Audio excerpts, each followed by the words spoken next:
Hey, everybody, and welcome to the Big Bass Podcast, the fishing show where size matters. I'm Ken Duke. And I'm Terry Battisti. And our producer and engineer is Nathan Benson. And today we have a really, really special guest.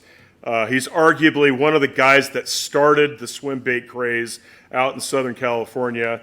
The gentleman, I think everybody knows this name, no matter how old you are, how young you are. Allan Cole with AC Plugs, the guy that invented the AC plug, is with us here tonight. And we're going to talk about his life, how he got started in fishing, and what made him start this swim bait thing back in the mid 1980s. So, Allan, thank you for joining us. We're glad to have you with us here on the Big Bass Podcast. And you know what, Terry, it's not often that we get to have a visit with a pioneer, somebody who is actually breaking ground in a new area in the world of bass fishing. But that's exactly what Allan Cole did. Oh, man, yeah. I absolutely got one. As a matter of fact, I want to talk to you about this particular one a little later. But this, I think, is one of your early baits, Allan. And we're going to get to that, of course. But we got a lot of we don't want to start in the middle. We want to start at the beginning. And I'm going to let Terry kick us off here. Yeah, so I've known about you since the mid-'80s I actually knew about you even before that, when you were making a name for yourself up in Bishop.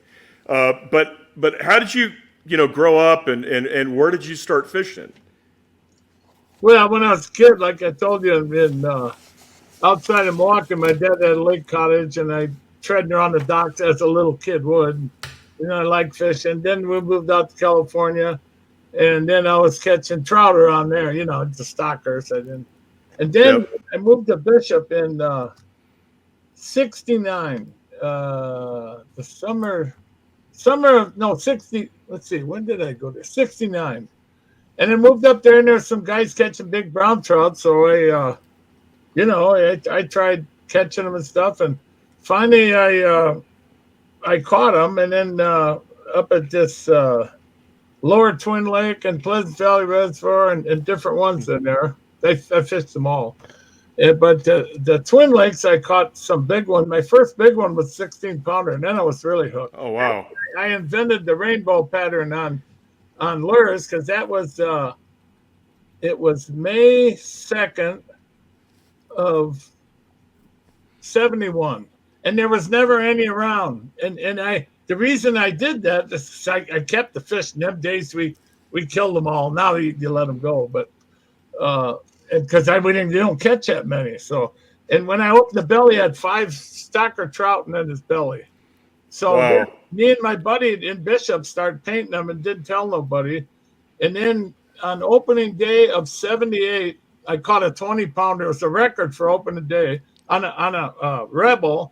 That I painted like a rainbow. That was our secret. Now it's all over, So were you using Rebels, Rapalas, both, yeah. and you were taking those Rebels and Rapalas and essentially putting a rainbow trout pattern on them? Yes, and because that was like hot then. Now it's kind of all over, but But in those days there was none, non-existent. Not any stores.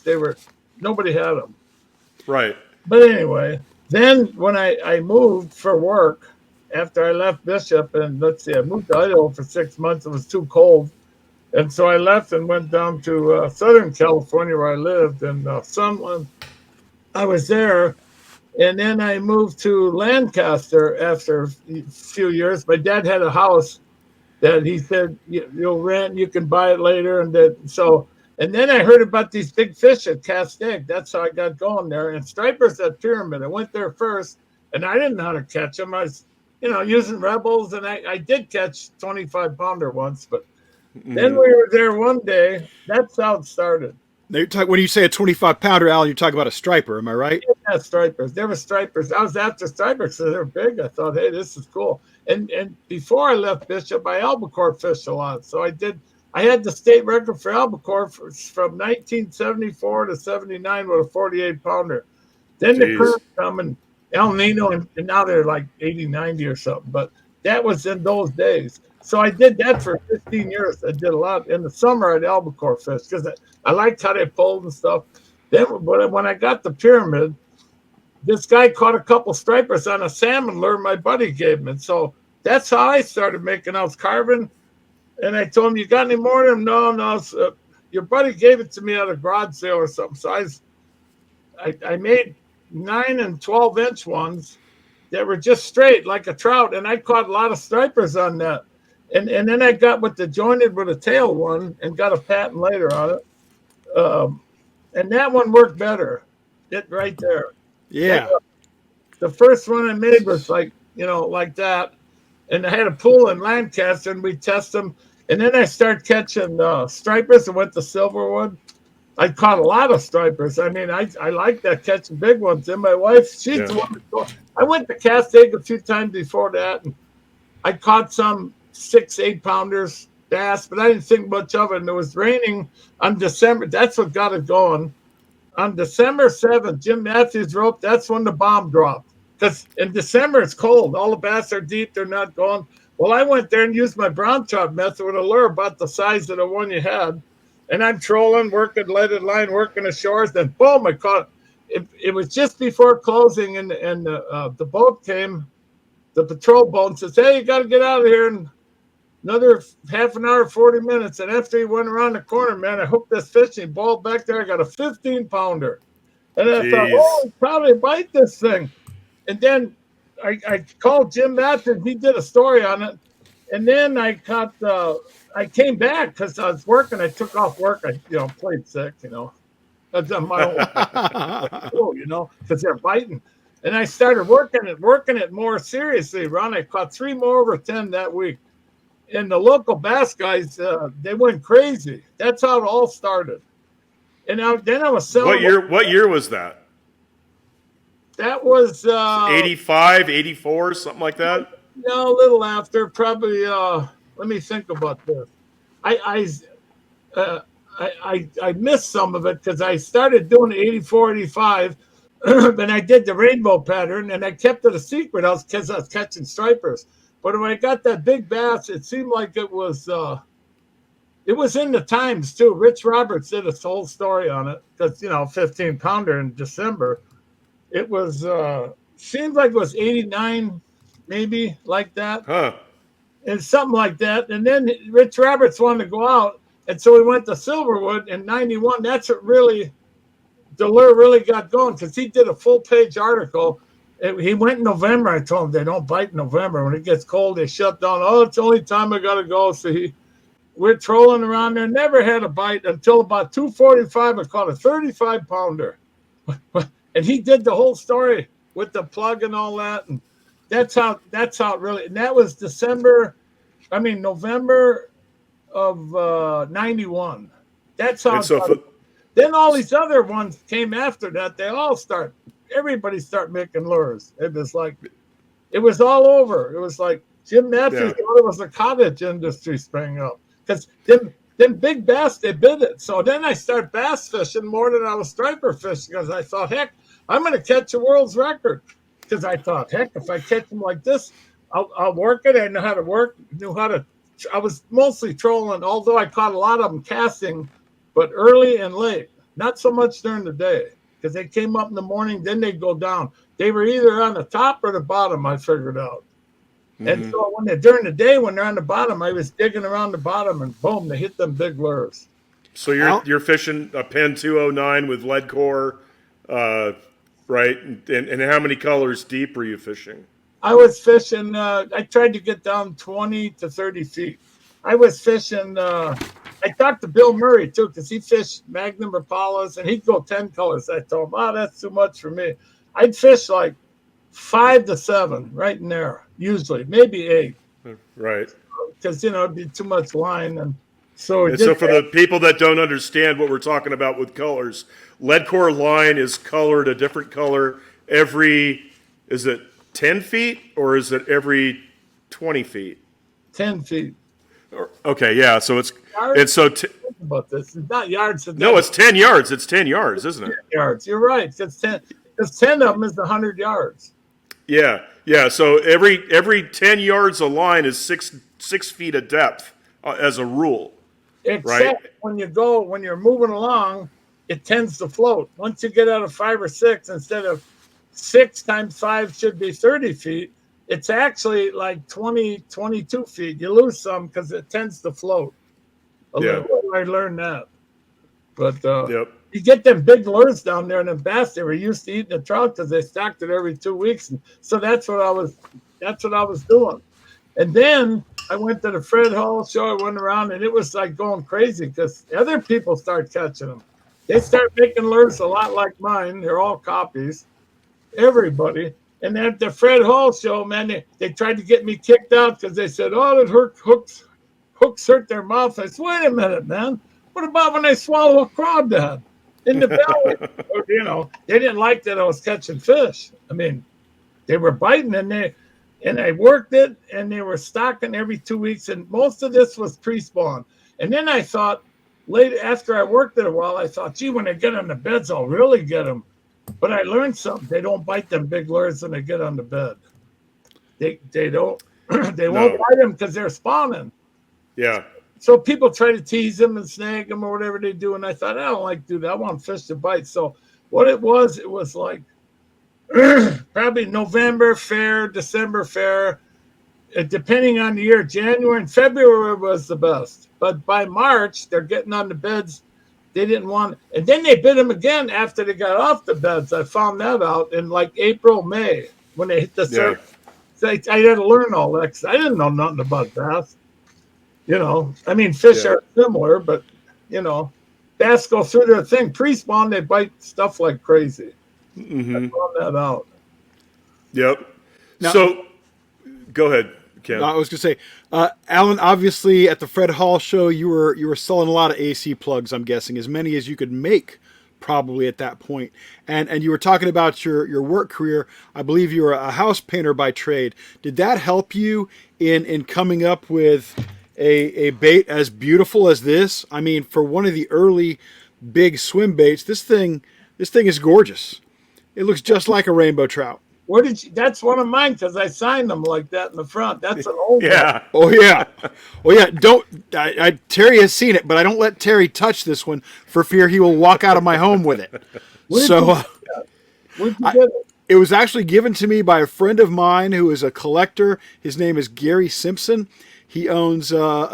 He's a proprietor of Gary's Tackle Shop up in Gainesville, Florida. We were talking about Gainesville before we started the program, but this is an absolute treasure to me. It sits behind my desk. I look at this thing every day, and it's a real thrill to talk to you. So, bass bite them things too. Oh, yeah. Well, they're not going to bite this one because this one will never get wet. Yeah. but I have probably a dozen of your other baits that back in the day when you had when you gave Arbogast the right to make them and market them, I have a lot of those baits that have been wet and I have caught some fish on. But this one that bears your signature, this one doesn't get wet. I don't treasure many lures, but this is one. Now, you were a house painter by trade. Did that help you, or did that help facilitate your painting these baits and doing such a great job on them? It did. It did, because I was into painting mostly houses stuff, but I was working with my hands, and that's just what I did because I was making money on it. How can I was going to go to college and do all this. I thought, I'm not a professor or nothing, not my mold. I like fishing, and so that's what I did. And I thought, if I'm going to paint, I don't really particularly like it, but I'm going to get good at it. So I got good at it. Oh, yeah. I would say so. I did 100 housing tracks with people working. Wow. I did. I must have done. The guy said, how many lures did you make? I said, I don't know. Possibly 1 million. I don't know.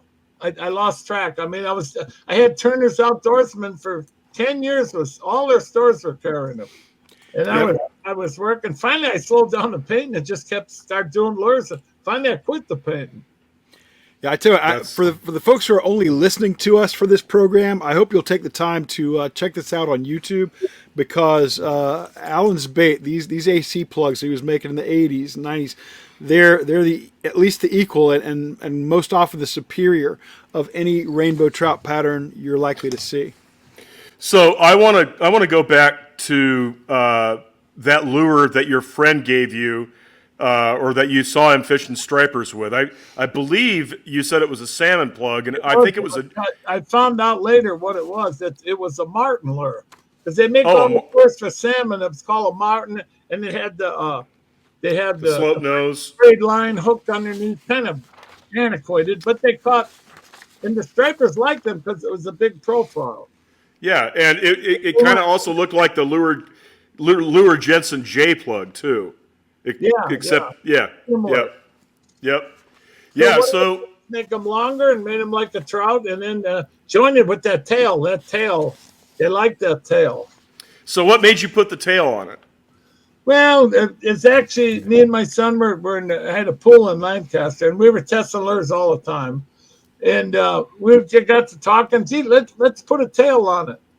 And my son said, let's join it and try. So we did, and I thought, it looks pretty good. But I didn't have confidence in it because I was catching it on my. In fact, I got one here. I got my first lure here in my thing. You want to see it? Yeah, absolutely. Yeah, we do. What a silly question, Allan. Come on. I mean, the history here is ridiculous.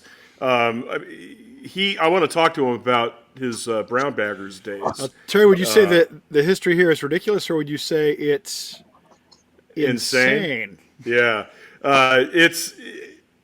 it's really amazing because he went from catching big brown trout to coming up with a club that I want to talk about here in a minute. But let's look at these first lures. Okay, here's my first lure. In fact, I used to mark them for a while. Number 1 right there. See, No, we can't see it. Put it in the. There we go. Oh yeah. See number Look at 1 that thing. Oh wow. Right there. That's awesome. The first one I did right there. Yeah, Terry, look at that signature on his and look at mine. Wow, aren't they similar, Terry? Yeah. Can you see that? That's awesome. Yeah, we can see it. Yeah, that's the first one. I tied the back with wire. I didn't know, but now I know now. But yeah, you can see it's pretty similar. It's absolutely similar. You used a Worm King for the tail, right? Yeah, he had good tails, but they passed away. And then I instead of that, before I had this one, I did this one when I first started doing them. This is one of my first ones that I did just at Pyramid Lake, just for fishing, and I put rattles in it. Oh man! I threw that thing out there, and it doesn't wiggle that good. It kind of goes, but the stripers were hitting it. They were hitting this. I caught a lot of big stripers on it. In fact, I didn't want to use this one. But then when we started using it and making a few more, they actually bit this one a lot better than this one, so I quit making this one. But that was my first one. I kept it. I made a silver pattern. It used to be trout pattern. Mm-hmm. Yeah, that's awesome. That? Wow. Yep. That's the first one I did. But so I didn't continue with it because this one was so much better. Yeah. But you can see that's what it is right there. Yeah. For a first one, it's gorgeous. Just gorgeous. Yeah, I love it. I love it. I want to go back a little bit into the brown baggers. What made you start the club? I started the club because we're at Lower Twin and we were catching the big browns with my friend Richard Reinwald. He later caught the state record, a 25-pounder, and we were fanatic about it because they're hard to catch. You got to get up early. You got to fish early, late. You got to, you get tired and you fish, and they bite too in the spring, but they don't bite that good in the fall. In the summer, a little bit, but mostly spring. Kind of like most fish do, I guess. Yeah. Now, Allan, the brown baggers wasn't really a club. It was more like an honor roll, wasn't it? And it was with 8 people, and we started it in 1974. We're out in the boat with Reinwald, and I told them, my buddy Richard Reinwald, he passed away now. He was a guide up at Ponderay too, very good fisherman, and we share secrets. There was 8 of us that we first started, and I told him we got to have a club for this because we like doing this. And we had 8 people in Bishop that were the first members, and and he actually named the name. He said, let's call it brown bagger. So I went home.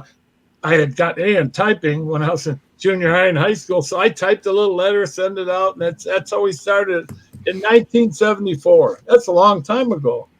But when we say club, you guys didn't have dues that you paid. You didn't regularly meet or anything like that. No. And I understand that at one point, to be a member of the brown baggers, you had to have not one, but 2 brown trout over 10 pounds to your credit. That was from day one. Okay, excellent. My other buddy, he was in Bishop. He moved up from Bakersfield. He was fanatical too, caught some big ones. And he showed his buddy from Bakersfield that he went to grammar school and grew up with how to fish. And his buddy caught the state record.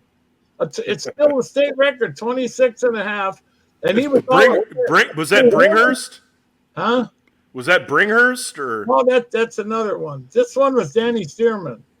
He caught an upper twin because my buddy Howard showed him how to fish. He said, I should have never showed him. I wanted to catch that, he said. He's kind of upset, but he, still his buddy. But he caught, and then he come over and wanted a patch. I made patches up, brown bagger patches. In fact, I got some. I can show you that too. Oh, I'm a patch pirate. I made a lot of patches through the years and then I just had to get some more made because we ran low. But anyway, Stearman won his patch. He said, I got the state records. Oh no, you got to get the second one. So he fished hard. And by God, he came up one day with 11 pounder. He got a second one. So, the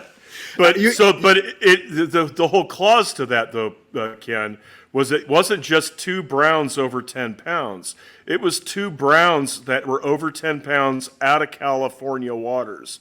I know you had higher standards if you went to Flaming Gorge or someplace like that. It was anywhere. But it was anywhere? Changed it, yeah, anywhere. Even Lake Michigan. Lake Michigan got so good, we made 1 over 10 and 1 over 15. And now we just discounted Lake Michigan, made it only West Coast only. Because how did it get out here? And now, like I said, you catch them back there in the river. You can go to Lake Michigan and get 4 or 5 over 10 in one day, maybe more. You can't do that in the West Coast. I loved your rationale that you were quoted for, Allan, about needing 2 10-pounders to be in the brown baggers. You said anybody can catch one. In fact, one guy caught a 22-pounder, broke my opening day record about 4 years later. I thought nobody will ever break that. Nobody catches a 20-pounder out of Sierra's opening day. And the guy caught a 22-pounder, and he wanted to be in the brown baggers. He never caught a second one. And John Manami had the record out of Lower Lake before Stearman had it. He never got a second one. They're hard to catch. And he fished like 10 years hard for him. How many do you have over 10? 52. I didn't have as many, but I'm still fishing. All my tied off. There's about 4 or 5 of us that are at the top. I got a list, and I keep redoing it. My son is an auditor out of Long Beach, and he helps me with the list. He's a geek, Yeah. But anyway. Now, is that your son, Eric? No, that's my other son. Eric lives down the street with 2 grandkids. Okay. The only reason I ask about Eric is because I read a story one time where anglers on the water, they knew that was your son, and they would cast over his line to snag his bait. I remember that. That was the upper twin, and they wanted to see what he's using. Exactly. Terry, they knew it was Allan Cole's son, so they'd snag his bait, yank the bait to their boat, snip it off, and let the kid have to go find another bait. Unbelievable. Well, mainly I was a brown trout, and I still am a brown trout fisherman. When I moved down there because of work, and Bishop it's up and down. In the winter, there's hardly any work. In the summer, in a small town, and it didn't work out. So we moved down there, and I had a brother down there was a contractor, and we were a partner. We started getting on these big apartments and tracks, and then we split up. He went his way, I went mine, and you hire people. But my doctor, when I got to Boulder City, said, if you wouldn't have left, you'd be dead. I said, why's that? Your cholesterol's through the roof, and your triglycerides, and the checks in the mail, and the stress would have killed you. So when I moved to Boulder City, I'm still doing lures today. In fact, I just mail lots of orders, but I do them I found a guy that befriended me from this by Royal Grande by Morro Bay, and Yep. he's in his 40s. He's a geek on the computers. At first, he said, "I'll just do it for a couple of lures." Now I give him a cut. We finally, and we've been doing it like 16 years now. And he runs the website because you can see I don't know how to do all that stuff. Hey, Allan, tell everybody what your web address is, where if they can find your baits and they can order them, because the folks who listen to and watch this show are hardcore about chasing big fish. I'm still hardcore, and I'm 81. I don't know how I got this old, but I walk every day trying to stay in shape because I told my doctor I got fish to catch. Amen. Amen. They went young because they didn't take care of themselves. There's something to be said for that. Without a doubt. Some of them drank too much, and and I smoked a lot of years, but I beat it. I had open heart surgery in 07, 6 bypasses. Oh my gosh. Holy mackerel. Woke me up. My doctor tells me, "Here's what you got to do. You do this." And I told him, "Wait a minute, you're telling me all the stuff to do." On a scale of 1 to 10, I'll never forget this. How many people actually listen to what you say and do it? He says 1. I said, "You got to be kidding me. To go back to drugs, go back to partying." Oh, he said, "We bury him every day." I told him I'm the one. I got fish to catch. Oh, that's fantastic. How can people find your baits and make an order, Allan? It's acplugs.com. Got it. Yep. And you'll be getting a historical bait, one of the originators of the Swimbait. I'm actually better at making them now than I was then. Well, you've had 50 years of making them. I didn't make. I got to show you the business card I got. I had this made. Let me get it. Yeah, Terry, does this break your heart every time I show this? Well, what breaks my heart about it is I used to have 2 of those things, and I don't know. I probably gave the dang things away. Signed by Allan Cole himself? Well, yeah, they were all signed by Allan Cole. Well, okay. All right. I'll Yeah. send you one. Hey, my new business card. I told my wife I only go around once because I got this from the veterans once, and it's a 3D card. And so I went over there to charge me a fortune, but I thought, I'm going to get them. And I got this card. I don't know if it shows the 3D, but here it is. Where is it? Right in front of There the. you go. There it is. Oh, yeah. Oh, that's cool. It shows up really good. The bait right there. I need one of them. He said, pick a mountain off the internet. I guess at Grand Tetons in a lake. And the first lure I made was similar to that. And so I made these clubs. That's a gorgeous That's card. awesome. Father of Swimbait, because a famous bass guy named me that. I didn't make that up. He did. Don Avino named me that.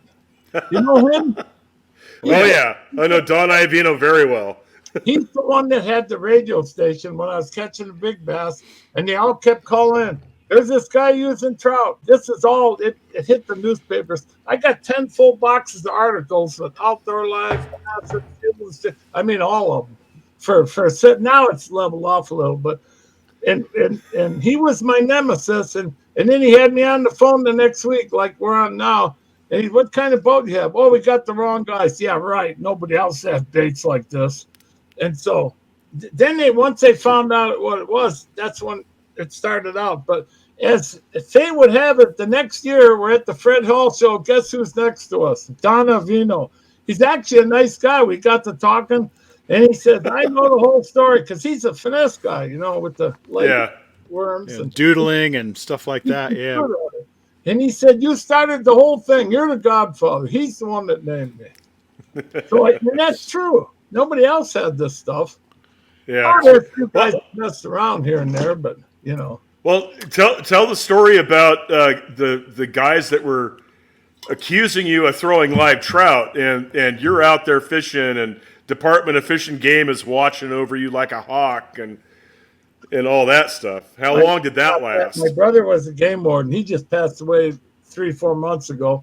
He was game warden for 28 years. In fact, he was deputy chief. He was one of the top guys. He rose up into out of Sacramento. He didn't want to be the director because he said it's too the headache, Anyway, and he trained this guy, Marty Wald, that was game warden at Cast Egg.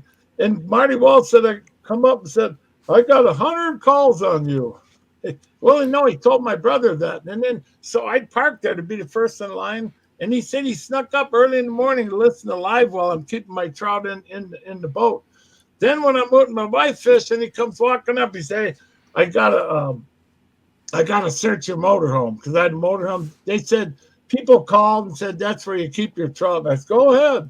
So he searched my motorhome. Then he watched me with a spotting scope, and he come over one day, says, I saw you catch big bass with that lure, because he had the spotting scope, you know. And that was at the time, you know, nobody, they never heard of such a thing, you know. Yeah. So can you talk about, you know, some of these big fish that you've caught? Is there one fish that really sticks out in your mind? Yeah, I had the world record on. At the fish arm, it was January 28th. I'm with the other guy from Lancaster, and it's the same thing. Almost time to close. I'm going along these cliffs, and there's little drop offs, and I'm trolling one of my big baits. A big, I don't know how big it was. Seems like it was 10, 12 inches. And I'm trolling along there, and all of a sudden my rod goes down, and I lift it up, and this thing come out of the water up on his tail back there. And he says, oh, you got a big striper. I said, I don't think that's a striper because it looked green. And he never fought. Just came right up to the boat. I get your net, get the net ready. And he's getting close. And I've caught a lot of albacore. I know the size of fish. And he's getting about 10 feet out. All of a sudden his head comes out, and he threw the lure.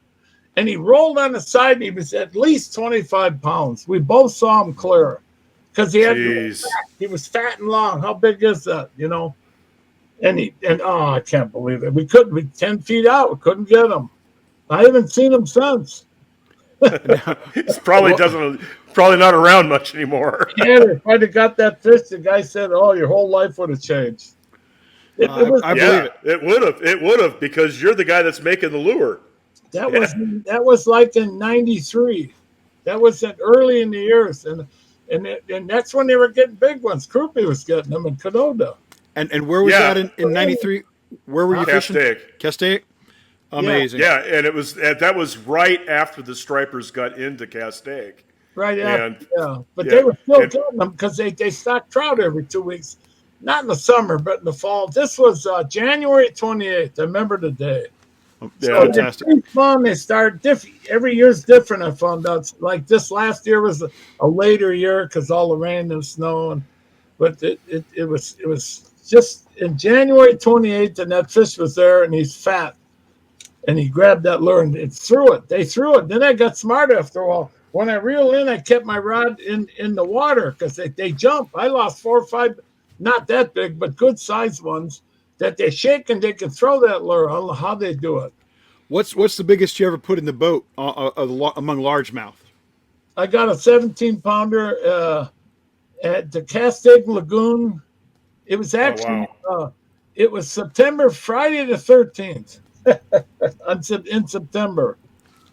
I got a 17-pounder, and he hit a 12-inch lure. I was going in because I had like a 6-pounder in the morning. It was slow, and you got to have electric motor only. And I'm going and I had this G Loomis rod, and it was over my shoulder, big 9-foot rod. Because when I threw it, I wanted a long rod to whip it out there.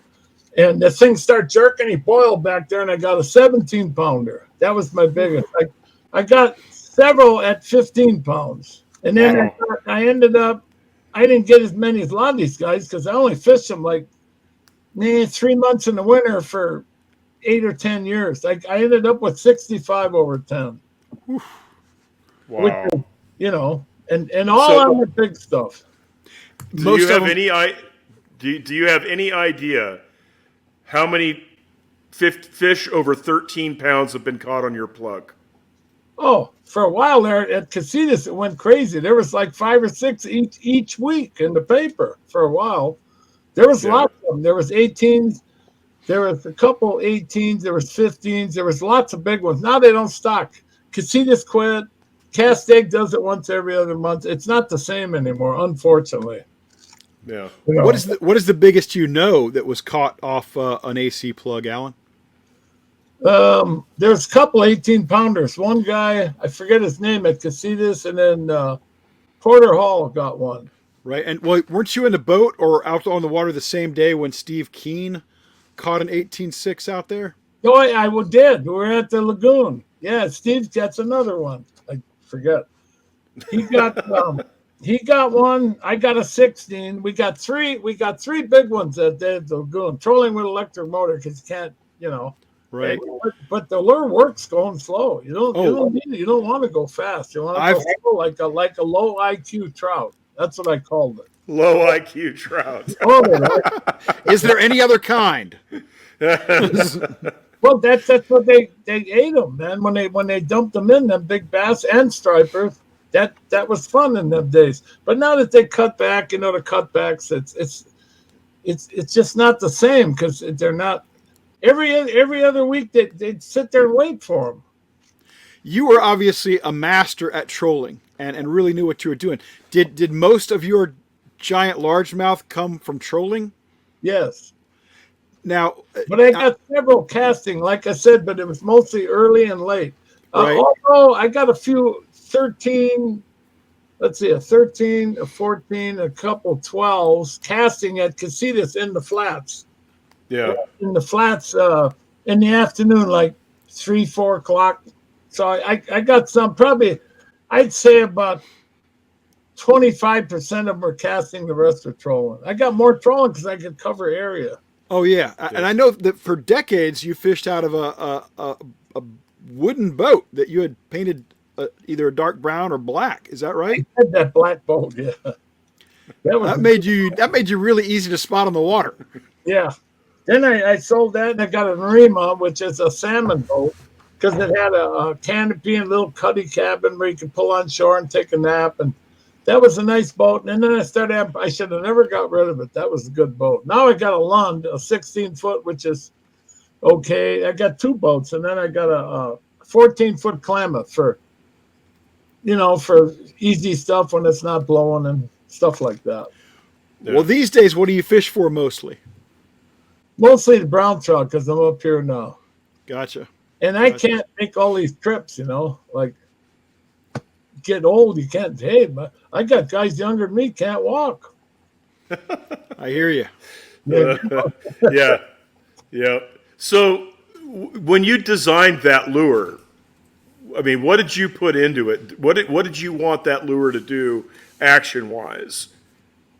I wanted to kind of wiggle and resemble a trout, because that's what was happening. That's how you caught the big ones.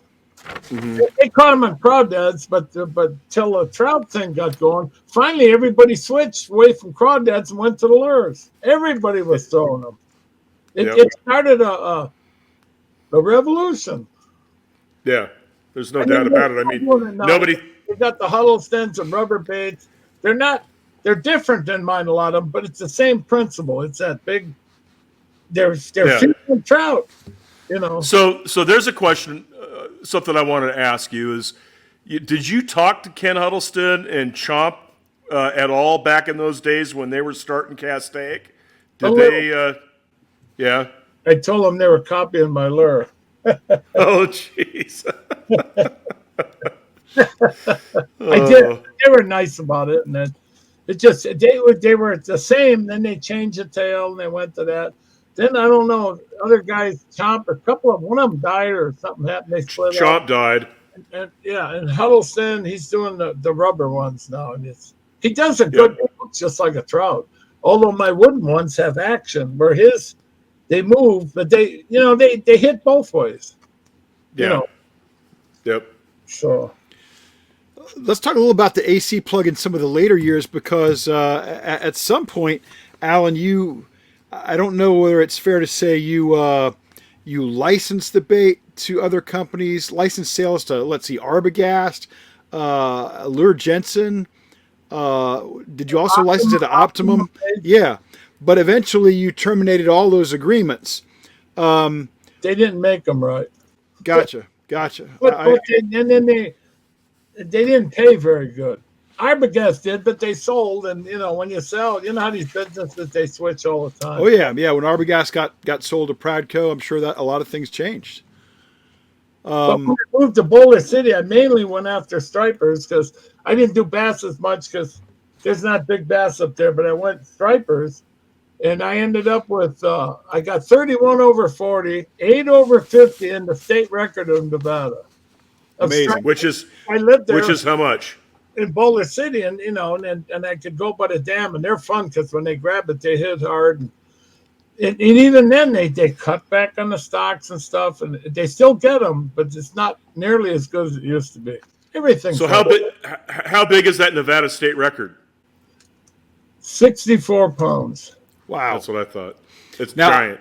Wait, 63, 63. And then the other one that caught the Arizona record, you can take either one if you catch one out of the river. A buddy of mine caught one on one of my plugs, the Arizona record. He caught a 67 that was the world's record at that time, the inland record. But now that's been broken, And so that's a 67 and a 63. 63 at my head. It's hard to remember stuff when you get old.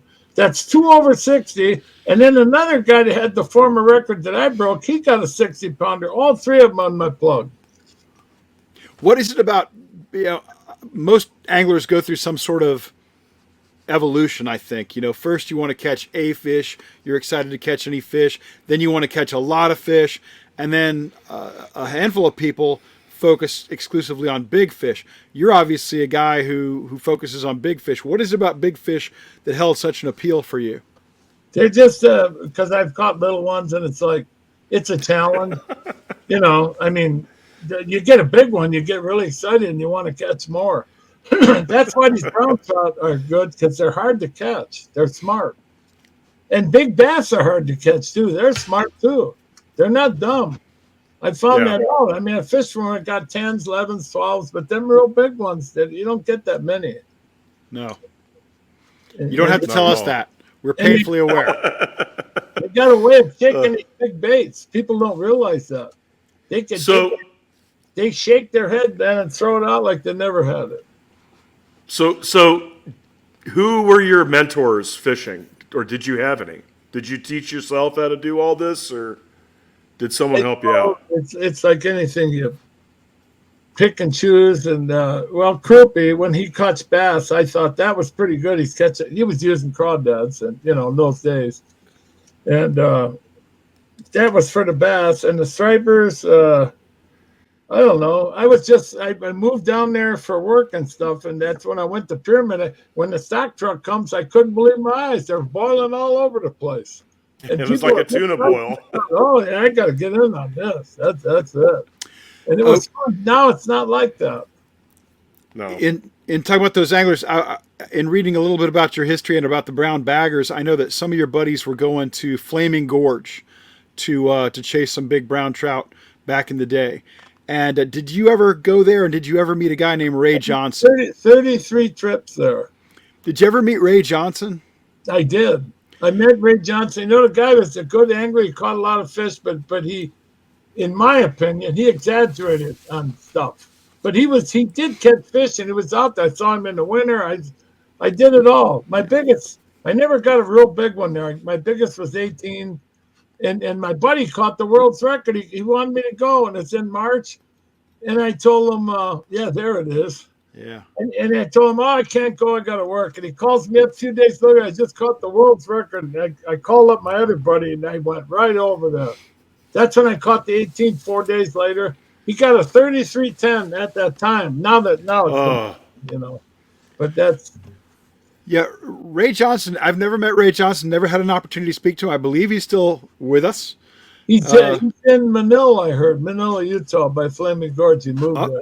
That is good to know. But for the folks who are watching or listening or not familiar with Ray Johnson, he back in the 70s and 80s, he would camp and live in caves on Flaming Gorge in Utah. And just stay there. And he was a devout Mormon, and he would come out on Sundays to go to church, and then he would go back to the cave.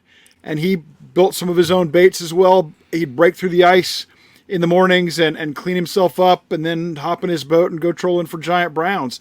And I can't think of anybody, not even in the world of bass fishing, who I think is as serious about catching giant fish as that guy. He did in them days. He did, because we went up there and seen him. we seen him by his cave, and one time we come, there's a big fire, and my brother and me came over and say, "What's going on?" He said, "Oh, he fell in the lake, and it's about 10 degrees outside." And he had this fire going and putting his clothes up there, and I thought, "Oh man, you could die out here." So I knew the guy and talked to him. Never real friends with him or nothing, but I met him and talked to him, and he did do that. And now he's older. He ain't doing it now, you know. No, he's an older gentleman. He's at least in his late 70s and maybe older than that. But yeah, that's one of the reasons I'm so thrilled that you're on our show, because we look up to you as not just a pioneer in the bait end of things, but we love the passion with which you have pursued giant fish through the years, Allan. It's an inspiration to me. Anybody who's that passionate about anything is fascinating to me. Yeah. And you've succeeded on at least 3 different species of fish. Well, and Trout, albacore. Well, the tuna. Record from 74 to 79. I got more stripers over 40 anybody in the West. Not counting the ocean stuff. This is inland. And then browns, 52 over 10. I don't know how I got that. I remember years ago, my buddy Bringhurst, he was a fireman and went to the gorge for 8 days. I told him, "You got an unfair advantage." But he go there all the time, you know. And he had like 28 at that time, and I had 21. But he doesn't fish as much now, and I actually went by, you know. Time goes by. Now, going back to the AC plug for just a moment, there was a great quote from your wife. And I guess it had to do with some of the challenges you had with Arbogast and Lure Jensen and Optimum and getting it made the way you want it made, and also maybe fighting to protect your patent. But she, at one point, called the AC plug the lure from hell. She did. So much headache. Yes, I remember that. The lure from hell, because there was so much. People called up, they'd cuss you out, they do this, they do that. My grandfather had this lure. Gee, that's funny. I got the patent here. My grandfather 50 years ago, and people, they make weird stuff up. But the fishing now, you look at the Los Angeles area, they're not stocking as much, and that's the key. In those urban areas, you got to have, for all the population, you got to have fish being stocked. And then people takes them off the street. I told them the best thing for kids, instead of being in a gang, they come catch fish. The best thing in the world for them. Yep. You know. Yeah, absolutely. Absolutely. Yeah, no question about that. I'm sorry, I'm monopolizing now, and I'm going to turn it back to Terry, because Terry asked better questions than me.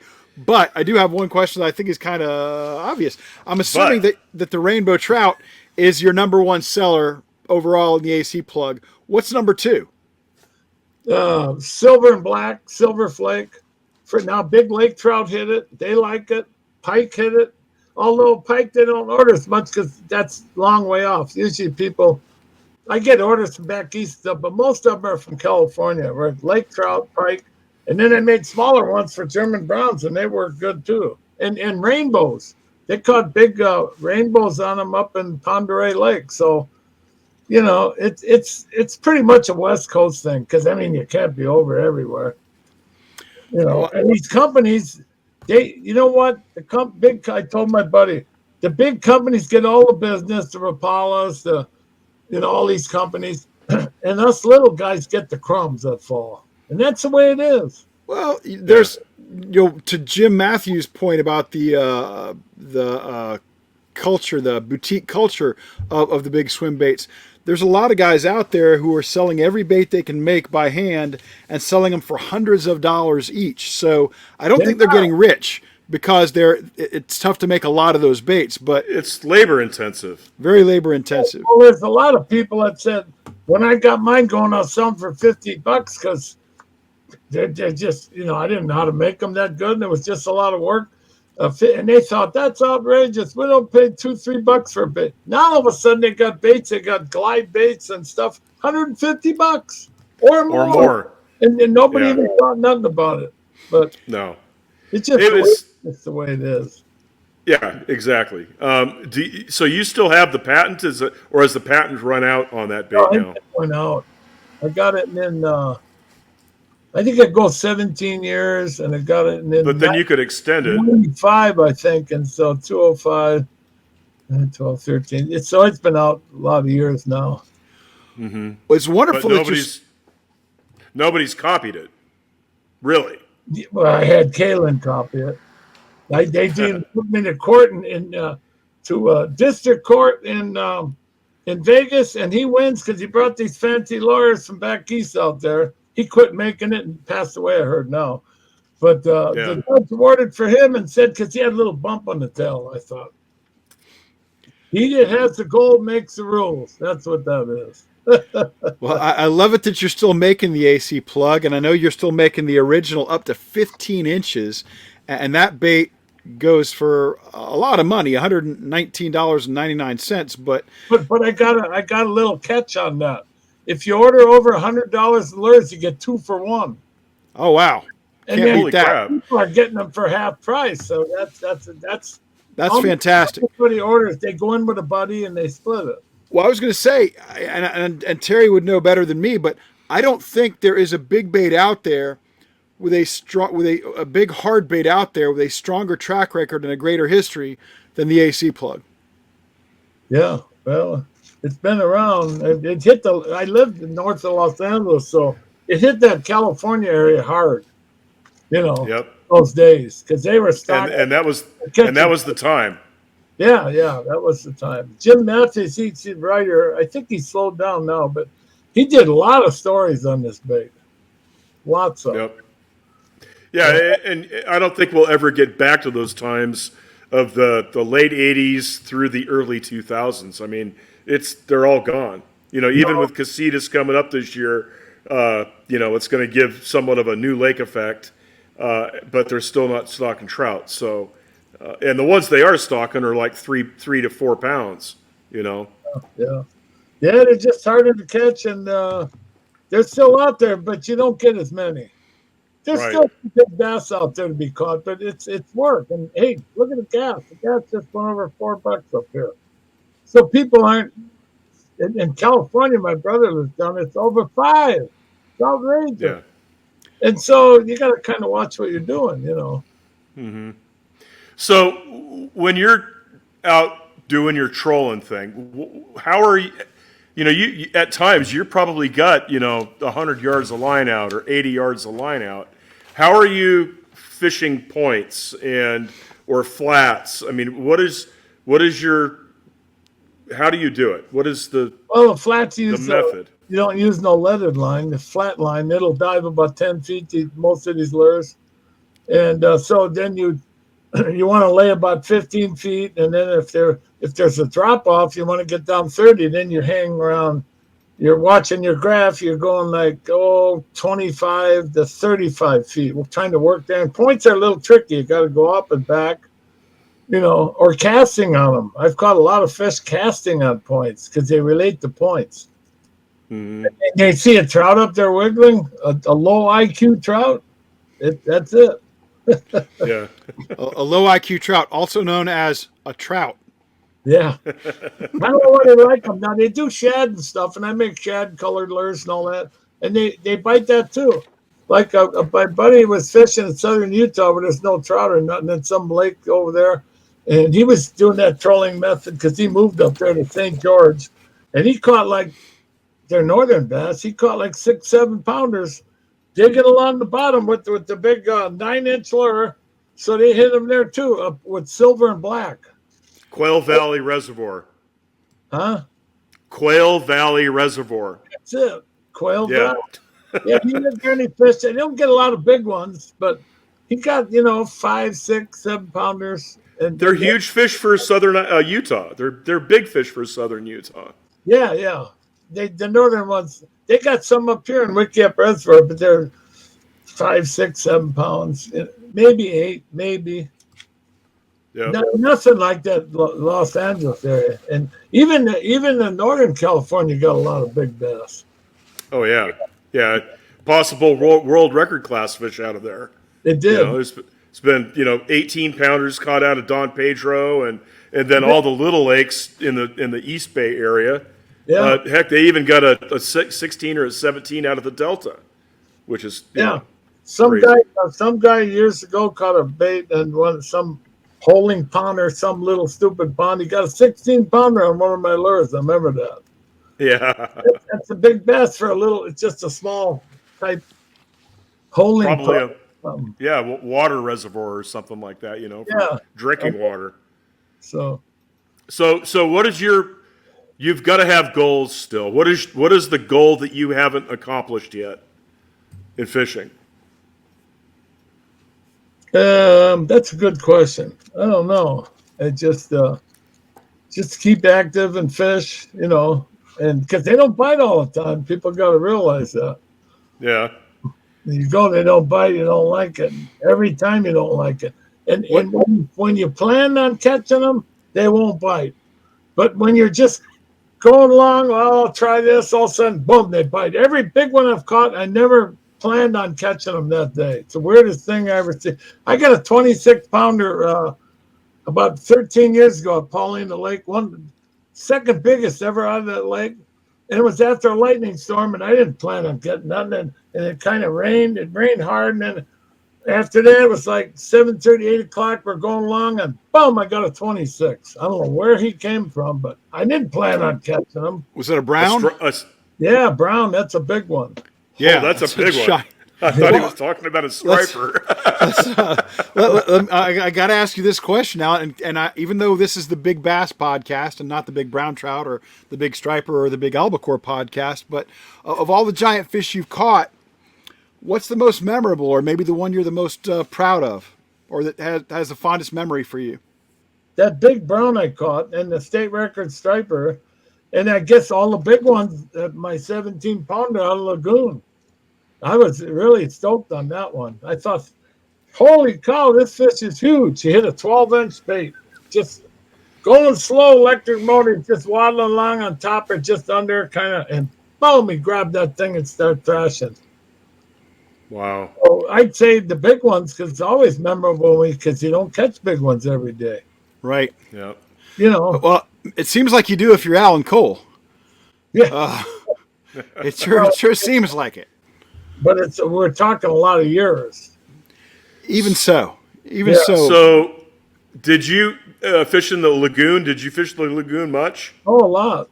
Yeah. So, did you run into Butch much? Butch Brown? Yeah. Yeah. Hey, I gave him some of my baits years ago before they even had baits. I gave him, but he lives down there, so now he's been there longer. So I don't think he's getting as many right now because they don't stock it. I think they still get some, but it's nothing like when they stock the trout. Yeah. I found that out right away, I was talking to a buddy of mine a few weeks ago about the lagoon, and he said they actually stopped stocking trout in the lagoon because they're afraid that the stock trout will get into Castate Creek, which will then go into the Piru Creek, and crossbreed with the steelhead. We're in an urban area, man. These people, they don't know what they're talking about. Exactly. You got to put fish in and keep people off the streets. You better have them go fishing and catch a fish and argue about fishing than shooting each other out in the street. Yep. If you're not fishing or nothing, the kids are just sitting there. They have nothing to do. So the more they do that, it helps the environment, I think. Oh, heck yeah. I know. They say it gets in their taste. It's already. They do that. That's what they messed it up. The environmentalists at Hoover Dam below there at Willow Beach. I'd see them go out there and examine all these razorback suckers. They were protecting them and stocking them. And I told them, hey, you got all these suckers here, and you they don't like the stripers being in there and this and that. And I told them, hey, you want it to be natural, man? Take Hoover Dam out. Just take it out, man. Back here. Things have changed, and you got to adapt to where it is now. That's all there is to it. If there's people, you need to stock trout. It doesn't hurt them to stock. It keeps people, off the street for one thing. I mean, there's other things they can do, but anyway, yeah. Yeah, we're in a weird time. With respect to everything. Hopefully, up in Bend, Oregon, you're out of it a little bit. Yeah, they claim there's crime here. I say this is nothing to where I lived in Lancaster. Oh man, down in California and stuff, some areas are bad. You Come on know, to Florida, Alan. Come on to Florida. Right where I live, Polk County, Florida. That's where you need to be. Florida's good. Except they Florida's got alligators and hurricanes. Everybody's got fun. Culver City's nice too, but then Vegas is getting there's a lot. When I lived there 22 years now. Then, and you hear shooting every night. They're shootings. Now, Boulder City's a nice area, but the summers are too hot. Yeah. It's 110 Yep. every day for starting like now through October or Yep. first part of October. It's just hot. But anyway, So do you have any new bait designs in the works? Or are you just going to stick with what you've had success on? I do. I call it a breakout. It's like it's a knockoff kind of off that salmon plug that I first did. My 7-inch original has a cove nose and jointed. This one's straight, and it jumps and dives and darts around. So I just did that last year. So When are you going to come out with it? I come out with it now. I'm only doing it on the internet now. I had almost 100 stores in Southern California for a while, and Wow. some in Sacramento. But it's too much work anymore. So how many baits are you making a month? Well, it's not as many now. Probably anywhere from when it's slow, maybe 20 or 30 on up to 100. Whereas years ago, I was doing. Oh, geez, I sold them in Japan once. I was doing. Oh gosh, maybe 4,000 or 5,000 a month for 8 months, and it's too much work. And then they slowed down there. So they still buy some, but it slowed down. Things go through cycles. Alan, Yeah. that handmade triple reel trout that you make, is that a wake bait? It can be if you go slow. In Gotcha. fact, I just tested some. I got a little pond here. I test them in, and they wiggle really nice. They look fabulous. They absolutely look terrific. And Because the triple one, you mean? yeah, Yeah, the triple. It does. It's a good one. and the hatchery trout looks like it's got a very similar lip. So I'm guessing at a slow retrieve, that's going to wake as well. Yeah, and the minnow wakes. I mean, if you go slow, they just they wake. And hey, that's good for bass. At times, they look up and they hit on top because that's what a trout does. Well, here in Florida, see if a wake bait might be bumping the bottom. We have such shallow water, and It's slow. Yeah, the gators you mentioned, I think, are one of the reasons why big, hard swim baits have not become as popular here as they are in other parts of the country. Get an alligator grab it. Yeah, and I've lost some to alligators. I'll bet, yeah, because they see food, they go for it too. I had at Cascade Lagoon, I had an osprey come down, grab my bait, and I reeled in. I tried to get off. I said, well, I'll just pull it off. It's stuck. And he come out with this foot and grabbed my hand, man, was digging in. I couldn't believe it. I thought, what am I going to do? And I finally got a rag and put over its head. And then I somehow got the bait out because I didn't want to let it go with the lure in it. Of course. But they'll dive and birds, they see it wake them. Oh yeah. I've had birds dive on topwater baits and stuff before, absolutely. But gators are the bigger problem. Yeah, you got gators there. Yeah, they're pretty rough. But you're gonna get an order from me. The stuff looks too good. You don't want to go swimming there. No, I don't recommend swimming here in the natural lakes of Florida. You just become a topwater lure. Exactly. No, you don't know. And once they get you, they see on the internet all the time. They grab these deer that come down, drink, and they pull them under. Oh yeah. I don't like that. I'm not into that. You don't have much chance against an alligator. They have some significant bite strength, and they are made to back up into the water. Yeah, They're absolutely made to do that. I'm not into them. I'm not into grizzly bears, and I'm not into snakes. I don't like snakes. Oh, I hate snakes. Don't get me near a snake. Yeah, I don't like them. In Florida, we're not too worried about alligators. We kind of are accustomed to them. But I'll scream like a little girl. You get me near a snake. They got snakes. Yeah, they got some pythons. In Nevada, in the summer, you got to watch where you're walking. I bet. They got a lot of rattlesnakes there. They bite you. You're in trouble. Yeah. I'm gonna die of a heart attack before the snake can bite me, Alan. Yeah, I don't like them. But it is. we think it's about time maybe to shut the door on this one. Yeah, gotta thank you so much, Allan, for your time and your expertise, your knowledge, the great stories. This has been an absolute blast. Thank you so much. Yeah, it's a lot of time. I was actually, when I moved to Bishop, it was 69, and I didn't know how to catch a big fish. And so anytime after that, like 69, 70, 71, when I start catching them, then it all took off. Because I was in my late 30s then, and that was time to get going, Now when you're older, you gotta plan your trips, Yeah, you can't fish as hard. You just can't. So what you do is you fish smart. You fish at the good times and the good places and eliminate the chaff, the dead times. Yep. Try to. Yep. Well, you've accomplished so much. I hope you got another state or world record in you. I'm rooting for you. Yeah, there you go. Definitely. The Oregon State brown trout record. That's my buddy's got it on my lure, a 28-pounder. Well, you got a 26, so you just got 3 more pounds. Well, I'll probably never get one like that because I told my buddy, man, them big browns, they're so smart they die of old age. Nobody catches them. When they if they do, it's a rare thing.